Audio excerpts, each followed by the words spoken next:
গুলজার চাচা, আপনি এখানে? আসসালামু আলাইকুম ম্যাডাম। ওয়ালাইকুম আসসালাম। ম্যাডাম, আমার বৌমার পরীক্ষার সিট পড়ছে তো এখানে, যার জন্য আমি আসছি। আর আমার ছেলেরও তো কাজ আছে, এই জন্য বাচ্চারা নিয়ে আমি আসছি। তাই নাকি? আপনার বৌমা যে এত দূর অব্দি লেখাপড়া করে, কই আগে তো কোনোদিন বলেননি। হ্যাঁ ম্যাডাম, আমাকে বৌমা 12 ক্লাস পর্যন্ত পড়ছে। তারপর বিয়ার পর আমার কইছে যে আমি টিচার হমু। তা আমার পোলা আর আমি কইলাম সমস্যা কি, আমরা আছি, তোমার যত মন চায় পড়ামু, টিচার বানাবো তোমারে। বাহ, অনেক ভালো কথা তো। আপনি আপনার বৌমার পড়াশোনায় এত হেল্প করতেছেন, কতটা সাপোর্ট করতেছেন। কিন্তু আজকালকার যুগে এমন অনেক হাজবেন্ড আছে, শ্বশুর শাশুড়ি আছে, যারা কিনা বউদেরকে সংসারের কাজে লাগায় দেয়, পড়াশোনায় কোনো সাপোর্টই করে না। না ম্যাডাম, এটা তো ভুল। ও যদি টিচার হয় তাহলে সরকারি চাকরি পাইবো, এটা আমার পরিবারের লাভ। তা আপনি এখানে আইছেন কেন? ওই যে আজকের এক্সাম চলতেছে, আর একটু পরে ব্রেক হবে, মানে আরেকটা পরীক্ষা 3টার পরে, তাই আমি ওর জন্য খাবার নিয়ে আসলাম। তো ম্যাডাম, খাবার তো এখানে পাওয়া যায়, আপনি আবার কষ্ট করে নিয়ে এলেন কেন? চাচা, বাহিরের খাবার খেলে আলিফের শরীরটা না খারাপ হয়ে যায়, তাই আমি বাসা থেকে ওর জন্য খাবার নিয়ে আসছি। তো ম্যাডাম, এইখানে তো ফল টলও পাওয়া যায়, আপনি এত কষ্ট করে আইছেন, আপনার তো মনে হয় ছুটি নিতে হয়েছে। না না চাচা, আমি এখন আর জব করতেছি না, আসলে ওর খাওয়া দাওয়া খুব সমস্যা হচ্ছিল, তাই আমি জবটা ছেড়ে দিচ্ছি। কি ব্যাপার মোনা, সমস্যা কি? এখানে তুমি কি করতেছো? আর তখন থেকে আমি গেটে তোমার জন্য ওয়েট করতেছি। আমি তো যেতেই নিচ্ছিলাম, কিন্তু এই যে দেখো, গুলজার চাচার সাথে দেখা হলো, ওনার সাথে কথা বলছিলাম। কি ব্যাপার গুলজার, তা তুমি ঠেলা মারা বাদ দিয়ে এখানে কি করতেছো? ওনার বৌমার পরীক্ষা, উনি পরীক্ষা দেয়াতে এখানে আসছে। হোয়াট? কি গুলজার, ওই যেই মেয়েটা মাঝে মধ্যে তোমাদের কাজে সাহায্য সহযোগিতা করে, সেই মেয়েটা এখানে পরীক্ষা দিতে আসছে? হ্যাঁ স্যার, বৌমা পরীক্ষা দিতে আইছে।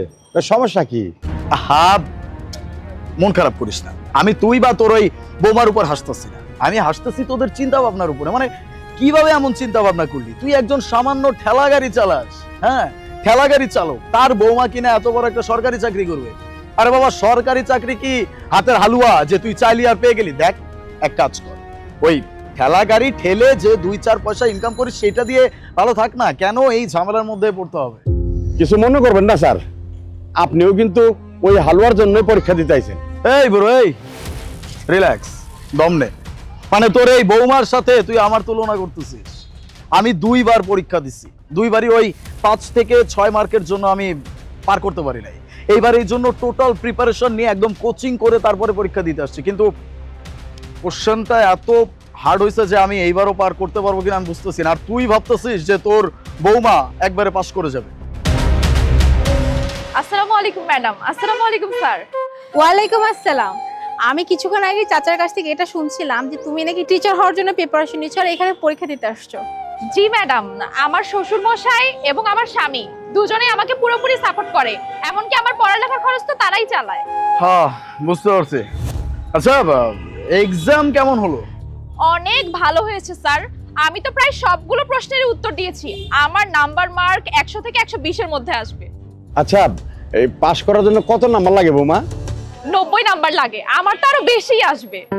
বাহ, তুমি তো অনেক কনফিডেন্ট হয়ে কথাটা বলতেছো।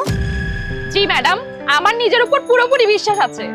আসলে ব্যাপারটা কোন জায়গায় জানো তো মুনা, মানে পরীক্ষা শেষে সবাই একটু বড় বড় বাতিয়া ঝাড়ে, কিন্তু যখন রেজাল্টটা বের হয়ে আসে না, তখন এই মানুষগুলো মুখটা লুকিয়ে ঘোরে। এমনিতে স্যার, ওর উপর আমার পুরো বিশ্বাস আছে, ও পরীক্ষা পাস করবই। আর কোনো কারণে যদি পাস করতে না পারে না, তা মুখ তো লুকামো না, আমি ওর কমো আরো বেশি করে পরিশ্রম করতে, দরকার হলে ঠেলায় আসা বন্ধ করে দিব, কোচিং করাবো।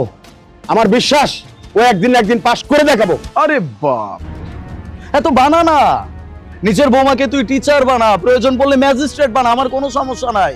কিন্তু ওই যে একটা কথা কিন্তু আছে, এরকম ঘর থেকে উঠে আসা কিছু বৌমারা সফল হওয়ার পর সেই সংসারটা ছেড়ে চলে গেছে।